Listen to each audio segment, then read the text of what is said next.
right, everybody, welcome back to the Fly Fishing Insider Podcast. This week we have an extremely special guest, somebody I've been waiting to get on the show. I've looked up to for a long time, and that's Curtis Fleming from the Fly Rod Chronicles. If you are not familiar with this, you have to get familiar with it. Curtis, you've been an inspiration to me in my fly fishing career. You're out of West Virginia, which is just down the road from me as where I grew up in Pittsburgh. It's an absolutely beautiful state. The rolling hills, the small creeks, etc., that are just gems, and then of course all the warm water fisheries as well are something to be talked about. But a lot of people just don't know about West Virginia as this amazing fishery. So today on our show, we're going to talk about that. We're going to talk about West Virginia as this amazing fishery. We're also going to wrap up the show at the end with the tips that you've learned from a lot of your guides. That's been something paramount in your thought process, and that's landing fish, how important that is. And I think it's just a great topic because it covers such a gamut of the fishing scenarios, but we don't talk about it a lot. We always talk about hooking them and catching them and deceiving them. But once you get there, what do you do with them? So this is going to be a great discussion. Now, you've been running Fly Rod Chronicles for 20 years now. I think this is your 20th year. Like I said, you're out of West Virginia. Your father was a coal miner. You grew up there. You raised your two daughters, et cetera. You've been able to fish all over the world. So I think we're going to learn a ton from you today, but I'm especially looking forward to learning about West Virginia because I'm super proud of it. I used to go down there for climbing and grew up in the areas, and I would love to get back someday and fish it. So how have you been? How is the 20th year going for you? Hey, Christian. Hey, thanks for having us on. And I appreciate the introduction, and I'm sure our Governor Justice would appreciate the shout out because, of course, like I said, our state, it's a diamond in the rough, man. We love it. And, John Denver wrote Country Roads, and that's right. that's our anthem, Right. We love our state. I've been in 49 states, caught fish in 48 states. So I've got to see them all except Hawaii. I haven't been down to Hawaii, and I'm just so proud of what we have here in West Virginia. Yeah. We just finished our 21st season, and it's like, pinch me, where'd it go? And I'm sitting here today because last night we just pulled in, and it's like it hit me this morning when we woke up. It's like 21 seasons. It just seems like my girls were little tiny running through the house like daddy, right. Been, and now they're grown up, and it's just crazy. That is really cool. Well, two things. Yeah, West Virginia. I'm glad to say that is like the I don't know, the untapped Great West, but on the East. Right. It's just a rare gem. And then you're talking about Hawaii. You got to go chase some of those beautiful bonefish out in Hawaii. That's supposed to be the ticket right there. I've seen a lot of guys and talked to them, and it's just something absolutely amazing getting one or two of those isolated, and they're tricky from what I understand, but they're big beasts. So that I'm looking forward to hearing how that goes. Yeah, that's on the list. The book, 50 Places I Must Fish Before I Die. I kind of feel like I should have bought that book a little earlier in life. But like you pointed out, I've been very blessed. I don't take anything for granted. I know tomorrow is not guaranteed, and I've been very fortunate to see a lot of the world. But coming back home and seeing West Virginia, and I did a show that was called 13 Months in West Virginia, just to show off that we are able to fish all 12 months and right here in our home state. You got the baker's dozen going, that's for sure. Right. Yeah. So tell us a little bit about, when you started. You were a young guy. The fly fishing industry wasn't as popular. I don't think a river runs through it came out yet, so the growth hadn't occurred. and you probably had people around you going, "What are you doing, kid? You can't make a living doing this." But you were an angler, and you Yeah. loved it. So tell us a little bit about that. Well, so a river runs through it was out. Okay. So fly fishing it was popular, but fly fishing shows was not. I mean, there just there wasn't that many shows out there. Um, there was Fly Fishing World. Barrett, had his series. Mm-hmm. Mm-hmm. Flip had his show out there. Um, and then Jose had Spanish Fly out there. And I had talked to Jose, pro like I think it was like 10 days before he had his accident Mm. and passed away. And our conversation, just to kind of go forward with Jose, he gave me one of my greatest compliments that that I'll take forever. And Jose we were heading to Belize, and he's like, man, he goes, how are you continuing your show with a fly rod? Because he goes, I hate to use the word sell out, but he goes, I love fly fishing, but he goes, I had to change the dynamics of my show to stay alive on TV. He's like, Mm-hmm. I picked up, I forget if it was Mercury, it was one of the motor, and he's like Daiwa, and he goes, I had to go um, to traditional fishing, and he goes, that's how I had to pay the bills, and he was like, hats off, and he goes, our ratings on the outdoor channel are the same, and he goes, man, what you've done with the fly is amazing, and then we got to Belize, and the vice president of programming called me, and he's like, have you talked to Jose, and have you heard? And I was like, yeah, well, we just talked. And he's like, yeah, he put his plane in the Everglades and he passed Mm. away. And it was horrible because he really Yeah, it was a was big loss iconic. for us. Yeah, and huge, and just one of the nicest guys, and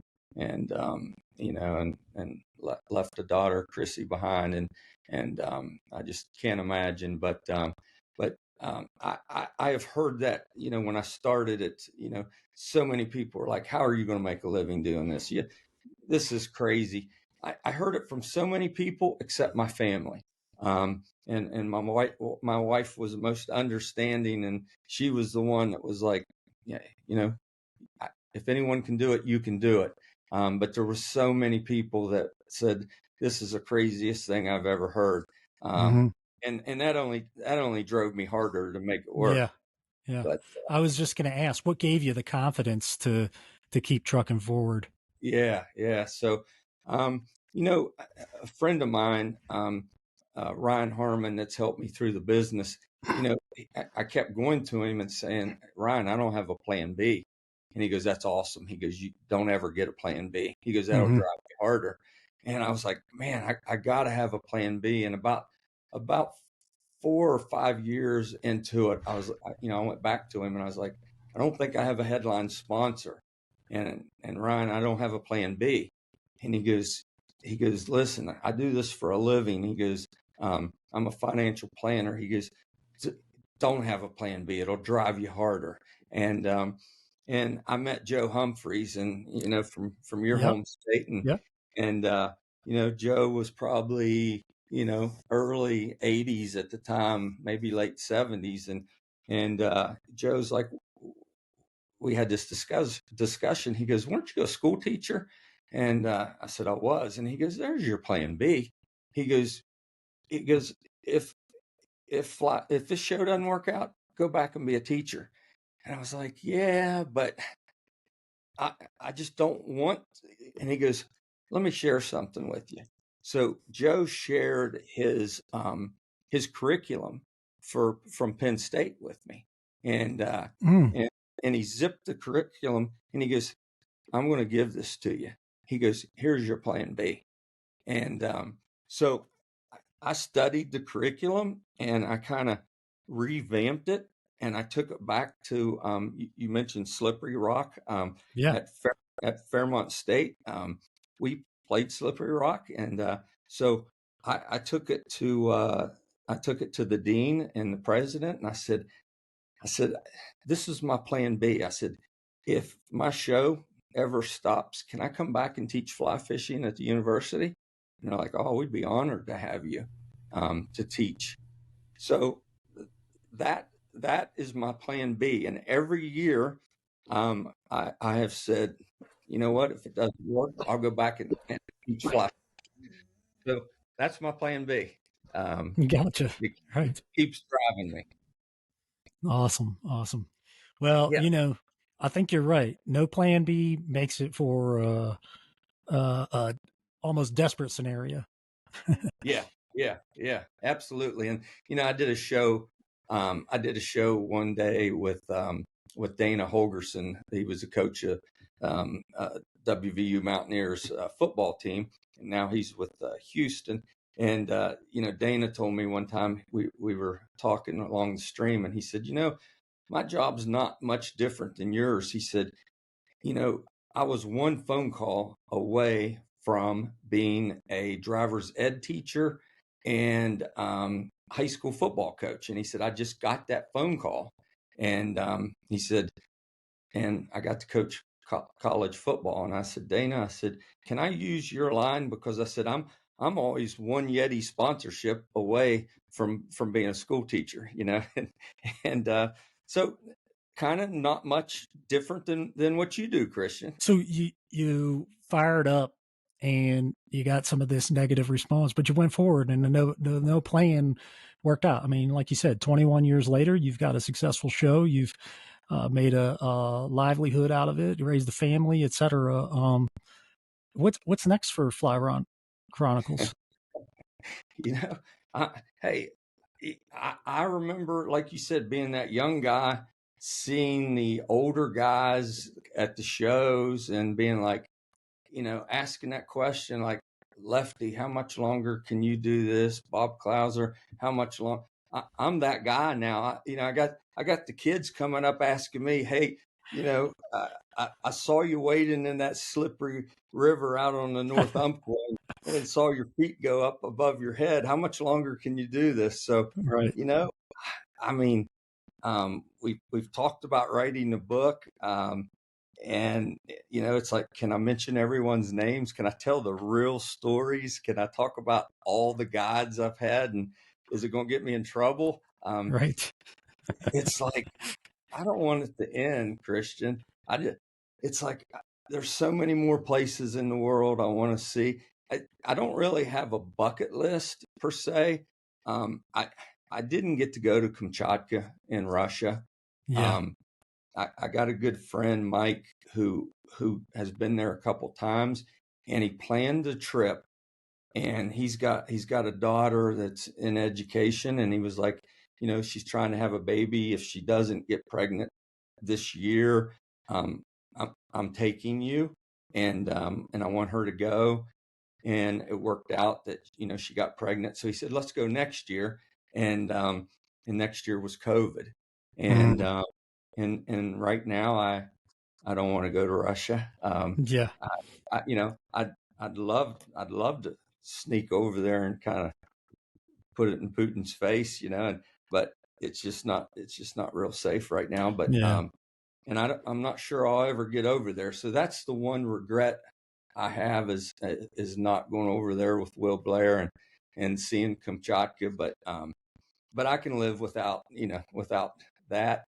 So I don't really have a bucket list at this point. It's like I've got to see so many cool places. If it ended tomorrow, my daughter said we could take 21 seasons and we could binge watch. And I think she said it would take something like 11 days and 17 hours to watch it. So I think that's my retirement plan. That sounds like a good time. Get some pizza and some beer and sit down and have a good old time. Better than a football Yeah. game, that's for sure. Yeah. Well, Yeah. if you start planning a trip to Russia, I'll keep you on my short list. You keep me on yours. How's that? And we'll make it happen. We'll make it Yeah. happen. Yeah. Exactly. Yeah. I'm Russian and Italian, so maybe they'll let me through for some god awful reason. There you go. Yeah. Uh, All right. Well, cool, man. You've got a great history, obviously, tons of angling behind you. But as we mentioned at the start of the show, West Virginia is a special place. Tell me about what the fishing is like in West Virginia, and let's talk a little bit about what you have to offer there. Yeah, so our state fish is the brook trout, and everybody loves the brook trout. It's actually a char, right? It's Mm-hmm. and it's a cool fish. It's we got so many miles, just miles after miles of brook trout streams. If you're wanting to catch a native a wild fish, we've got that opportunity. With you coming down to climb, you've been in New River Gorge, Mm-hmm. and when I started the show, I was probably maybe 5 or 6 seasons into it, and we did a few shows with the legendary basketball coach Bob Huggins, and Hugs come up to me, he's like, did you ever do a show in the New River Gorge? And I said no, and he's like, what? He goes the New River Gorge is it's the heartbeat of West Virginia, it's iconic. He's like, you really have not? And I was like, no. And gosh, I can't tell you how many shows we've done in that New River Gorge, and we've done the Golly. Mm-hmm. We whitewatered it, and then during the Golly season, and then Yeah. yeah, I've swam in that river, yeah, yeah, unfortunately. yeah, So yeah. yeah, Yeah, that's for the adventurous. That's something you got to put on your list, because yeah, I saw in there it can be either number one or number five in the top whitewatering yep. places in the world, because it depends on, do you want it to be like the fastest, or I guess it's from rock to rock, and but yeah, it's awesome. Yeah, it's a Um, great place. yeah, so kind of back to the gorge, you got the smallmouth fishing, the warm water species. During COVID, we got really bored, and we took on the muskie, and that muskie, um, that that was the fish that it was so weird, because we fished for it for like 3 years, and it was guaranteed, if Christian, if you come down and fished with me, you would have caught a muskie. It was like it it was my kryptonite. I could not catch a muskie. Um, we had a 12-year-old kid that went out, and his dad was a guide, and Demian went out. He's like, do you care if I bring my son out? He's only 12 years old, and I've been working with him. And I'm like, yeah, he'll be all right. He landed like a 47 inch muskie on the show. And again, man, I'm that host that gets more excited than than when I catch a fish. And Aiden landed this fish, and I was like, see, anybody I bring on the show will catch a muskie except Curtis. And then and then during COVID, we got so bored, we started counting all the cast, and they were like, okay, it's a cast of 10,000, right? It's a fish of 10,000 cast. So my producer's like, hey, do you know you're like at 8,000? And then and then we're like, you hit 9,000. So it was 9,888 cast, and I caught my first muskie. And then on the 48th cast after that, I caught my second one. So Right. uh, yeah, and so then we started counting species. I mean, we were really bored, and it was like, so I think I'm at like 205 different species on the fly right now. So, like I said, I've got to fish for a lot of species, but kind of back to West Virginia.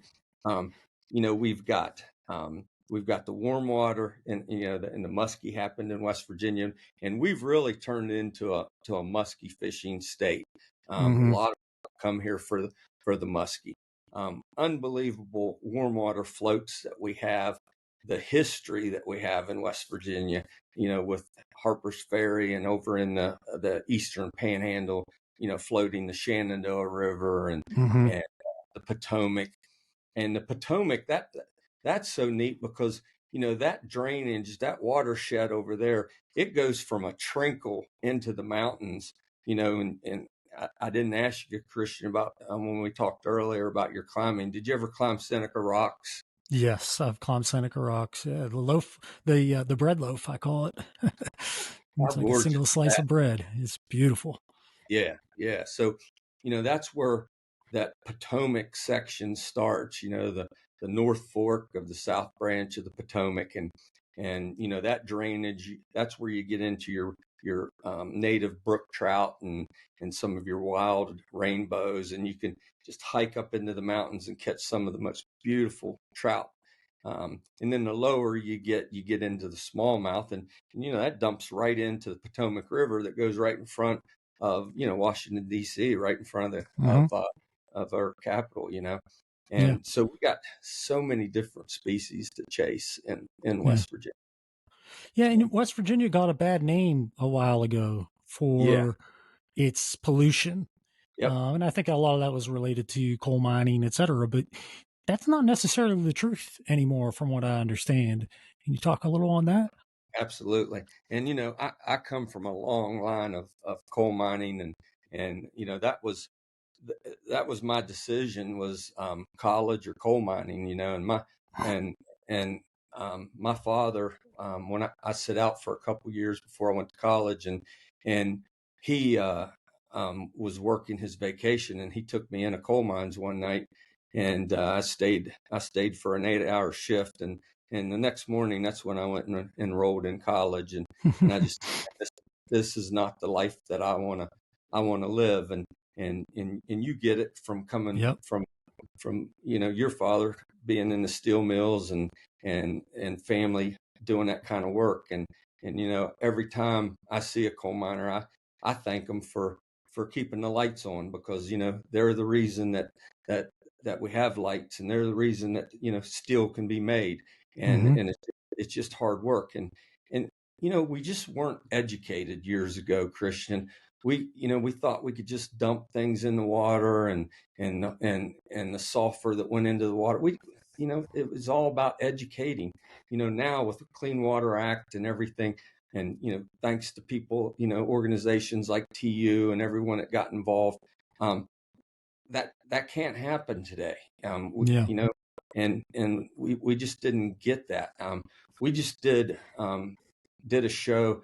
Man, we spent a lot of time down in southern West Virginia, and and and that's where a lot of coal industry comes from.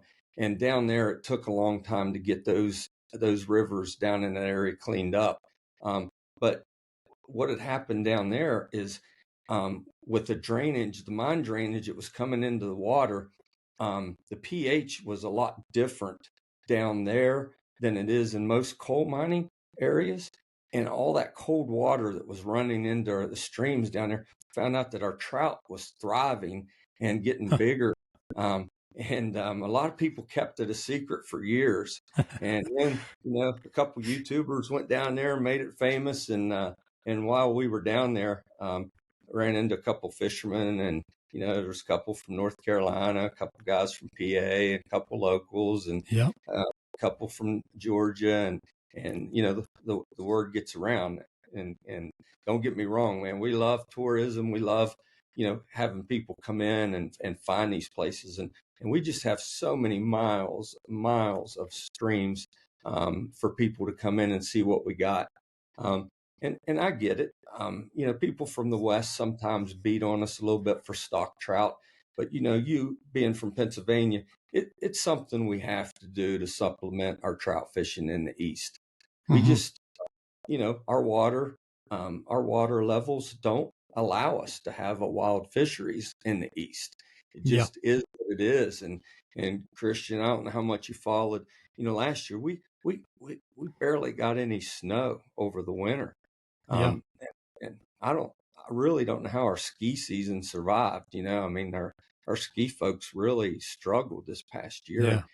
and I didn't realize if you don't have a big snow impact, even though we got a lot of rain in the summer, man, water was tough this year. Oh yeah.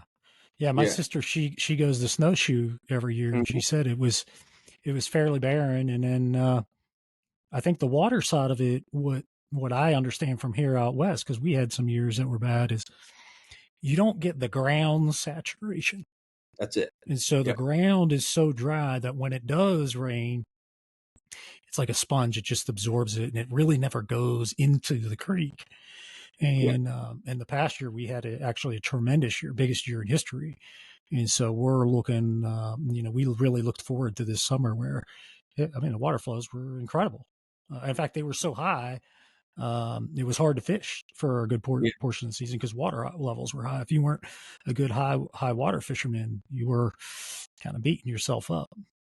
Yeah. That being said, let's switch the subject here just for a minute because West Virginia has some really prolific hatches. One of which is a hatch that a lot of people here in the West they're not as aware of or don't understand the popularity, and that's the sulfur hatch.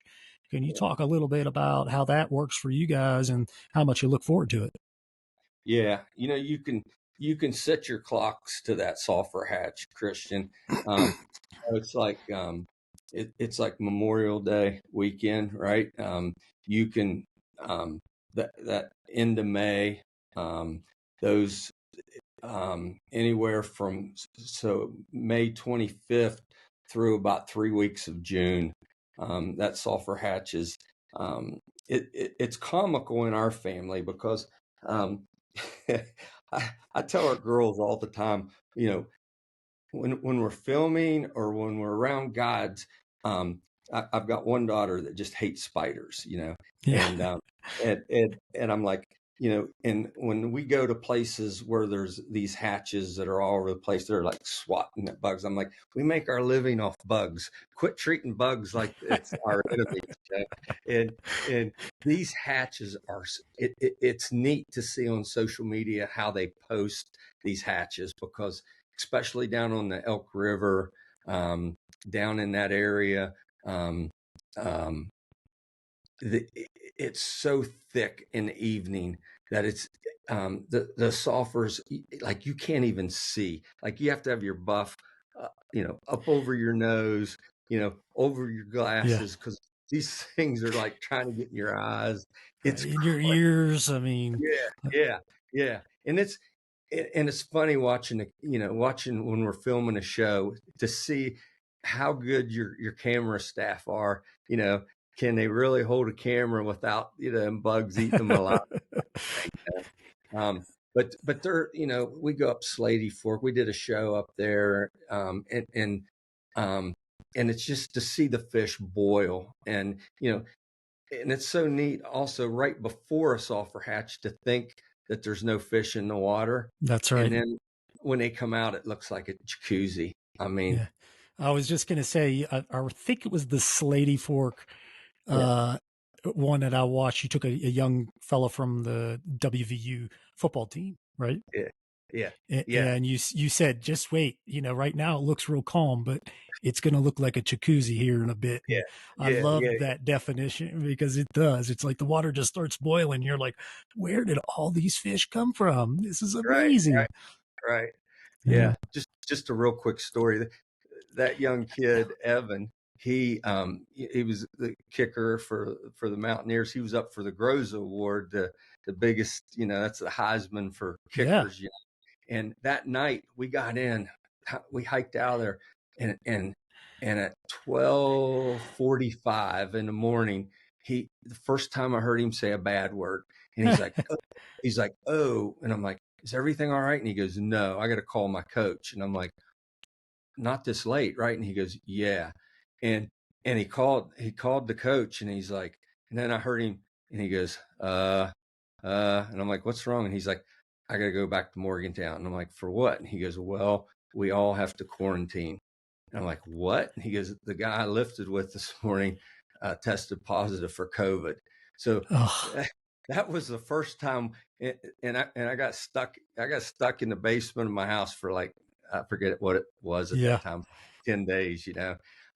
But Evan at the time, that was his second year dating my daughter, and now he's my son-in-law.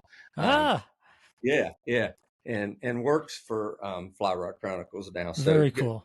yeah, yeah. So he must have liked the sulfur hatch pretty well, right? He must. He must have. Hopefully, he likes your daughter just a little more. Oh man, I'm telling you, you know, and trust me on this. You know, we talked earlier about having daughters, and you in the position that you are in, being able to fish. I got blessed, completely blessed with, you know, sons through having daughters. I got two of Yeah, the best son-in-laws in the world, that's and cool. I get to fish with them. So yeah, Cool. Cool. Good on you, yeah, man.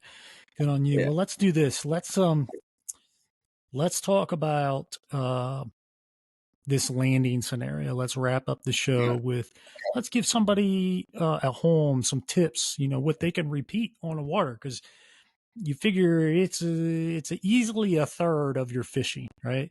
You have your observation and preparation, then you have your actual catching of the fish, and then the last third is that landing side, and most of us don't really consider it. So I'd love to hear what you've learned along the way from all these guides, et cetera, that you've been able to fish with. Yeah, you know, so traveling, and a lot of times we don't get to drive. Just got back from Iceland, so you know couldn't drive there, and we don't get to pack a net a lot of times, right? Mm-hmm. Because you know it's just a net's a hard thing to put in the luggage, and so we have to rely on not only other people's nets or our guides netting a fish. So I've seen some great things, and I've seen some bloopers on netting a fish. And Yeah. you think as simple as netting a fish, you think you know that's easy, but there's so many times that's where it comes unbuttoned, and that's where we have to bleep a lot of our show is when it comes to netting that fish. And um, there okay, right before the net, you know, we go out to Ugly Bug Fly Shop out in Casper, Wyoming, pretty regularly. And Mm-hmm. if I ever have to entertain or want to take some friends, I introduce them to Blake Jackson, the owner of Ugly Bug Fly Shop and Crazy Rainbow out there. So, you know, and I still think, you know, Blake Jackson's one of the greatest fly fishermen I've ever fished with, man. And Blake likes to fly under the radar. He doesn't like the limelight. He stays off of social media, and I'm jealous of that part that he doesn't get beat up or anything. You know, he gets to fly under the radar, right? Right, right. But Blake has taught me so much on um, and his guides.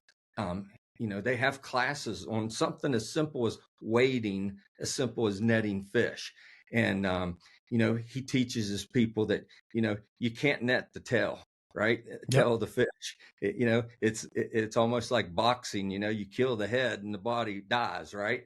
Right. It's kind of the same situation. If you net the head, more than likely that head is the rest of the fish is going to go in the net. Yeah, they Yeah. fit. They swim forward, right? They don't swim backwards. I, listen, I've not caught a Michael Jordan fish that That's puts a move backwards or jumps backwards. You're that's right. right. They're trying to escape forward, and people don't think that it's that simple. Also, Blake has taught me that when you're retrieving the fish, when you're bringing the fish in, anytime that fish comes out of the water, and I don't mean a jump, but when you get its head out of the water, that's that's when you bring the fish in. That's when you reel, Mm-hmm. especially beginners. They a lot of times, you know, they do everything right except then they forget, do I reel? Do I palm it? When is it time to bring that fish in? And the Mm-hmm. one thing Blake's taught me is anytime you see gills, anytime you see that fish's head out of the water, that's when it's time to bring the fish to you.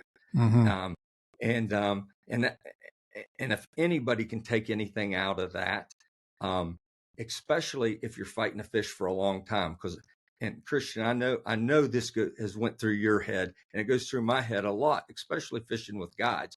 It's like, who tied that hook? And I'm like, you Yeah. know, or I'm sorry, who tied that knot? And it's like, in my mind, I'm like, oh man. And there's one guy I fish with all the time, and I'm like, I hope blank didn't tie that knot, because it's been 7 minutes into the, and then you think, like, you know, what hook was it on, and what tippet am I on? All those things start going through your mind the longer Right. that you're playing fish. Um, and It's then, like you rely more and more on hope you as really time do. goes on, right?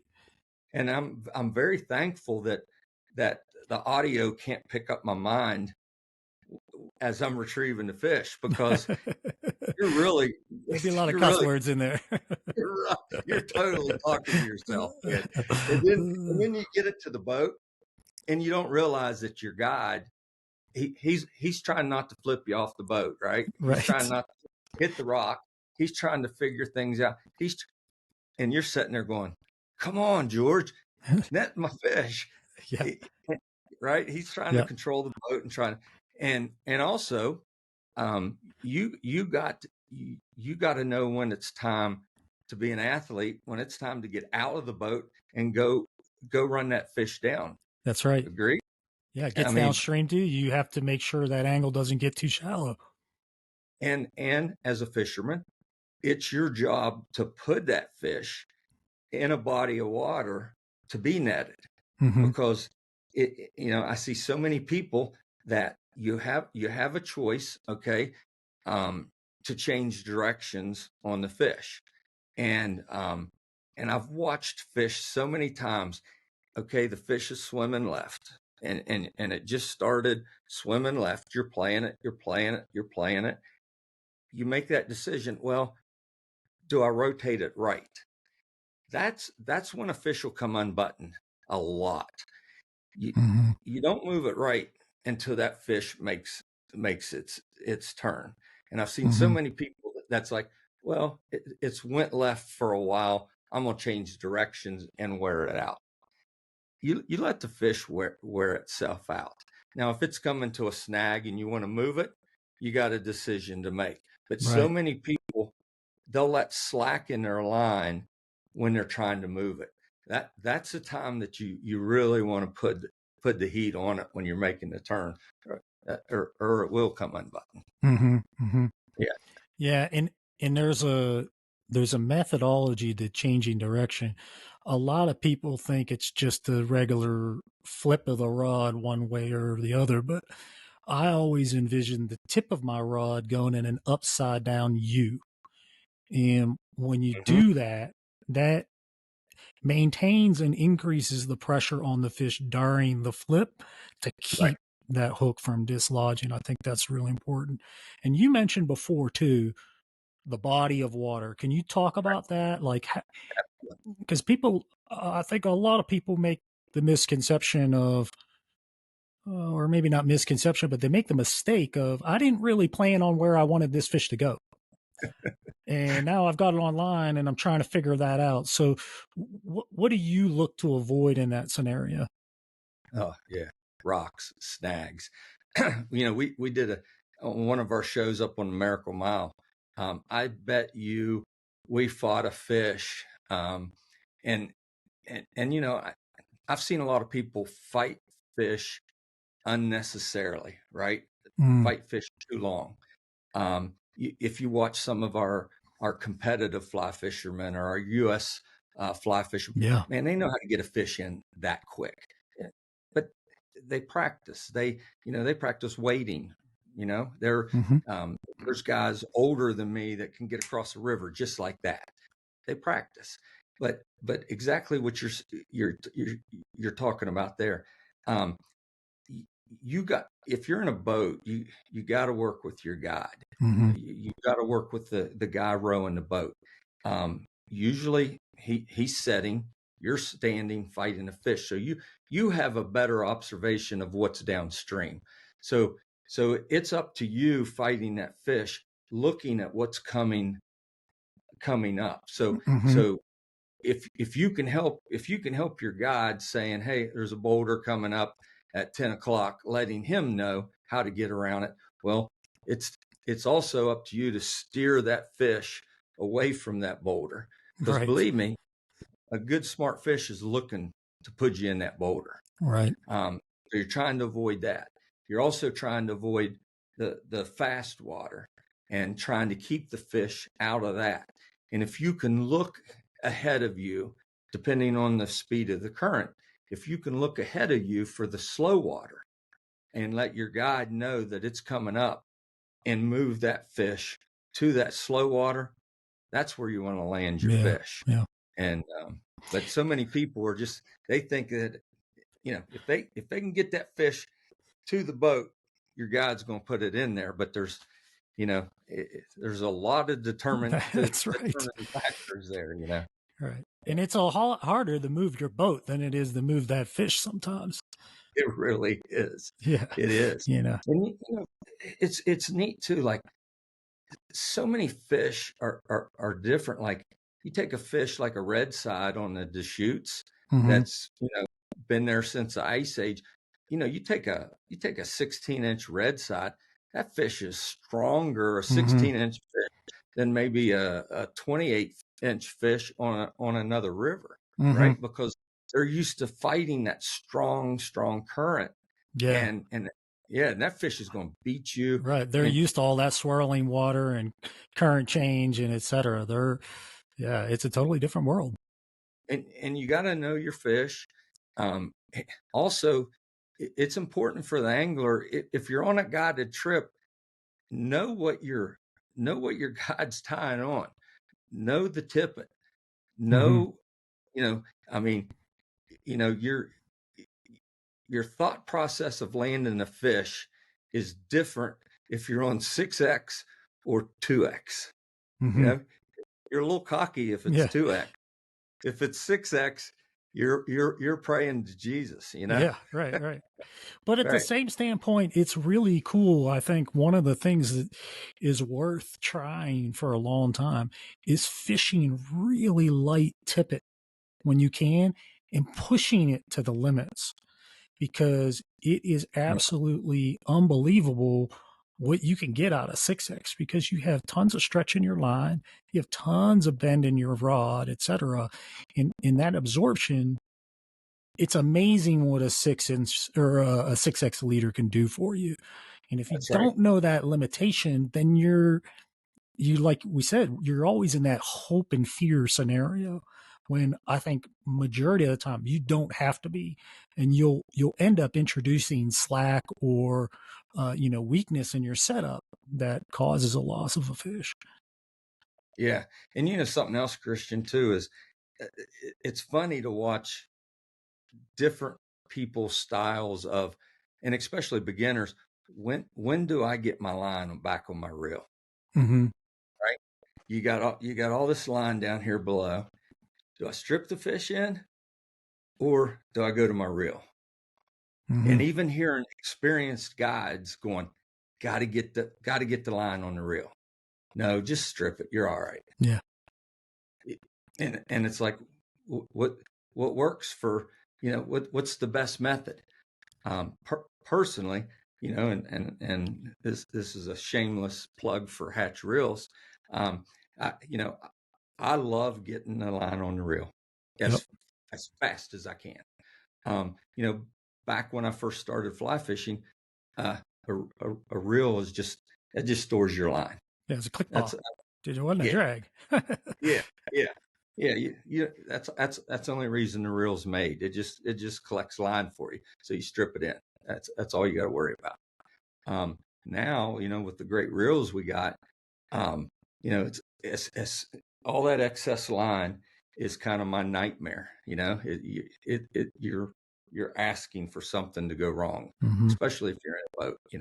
So it's always a game time decision. Again, if fish's head's out of the water, it's coming to you, man, I'm stripping. I'm getting the fish in as quick as I can. Yeah. But you also got to be prepared that if that fish is going to make a run, finger off, let it go. That's right. Lift, let it get on Foul to the that way. rebuttal is what I say. There you Foul to go. the That's rebuttal. Yep. yeah, yeah, A good friend of mine. He's a tremendous guy. His name's Chris Passage. He's, one of those guys like you, fishing for 20 plus years. Dedicated his life to it, etc. And he always taught me when I first started fly fishing, that fish is hot when you hook it. Let it do its yeah. thing. Let That's it right. run. Get your rod at an angle, keep him low, but let him do his thing. Then start to try and control him. Right. And it's a give and take scenario. Work Yeah. with him on it, and you'll get that fish to the net. And I always thought that was great advice. Of you're not trying to horse a fish 90% of the time. You're really trying to work with them. Let them do their thing. Okay, all right, relax. Get them in a little bit. Maybe get them on the reel. Okay, now I got more control, et cetera, et cetera. But some great tips from you, Curtis, and you've really shared a lot from us from all your experience with these guides, et cetera. It's been a great show learning from you. I'm looking forward to getting you back on here, hearing some more adventures, and I'm sure we're going to have quite a few tuning into the Fly Rod Chronicles. So hopefully pick up some more viewers and they get to appreciate all the places you've been. Thanks again for being on the show and sharing your experiences. And that's it, everybody. We'll see you guys next week. Curtis, we'll see you soon. Thanks, Christian. Thanks for having me on, and congratulations for what you're doing, and keep it up, and we appreciate you. You got it. Thank you, bud. We'll talk to you guys soon. See you next week.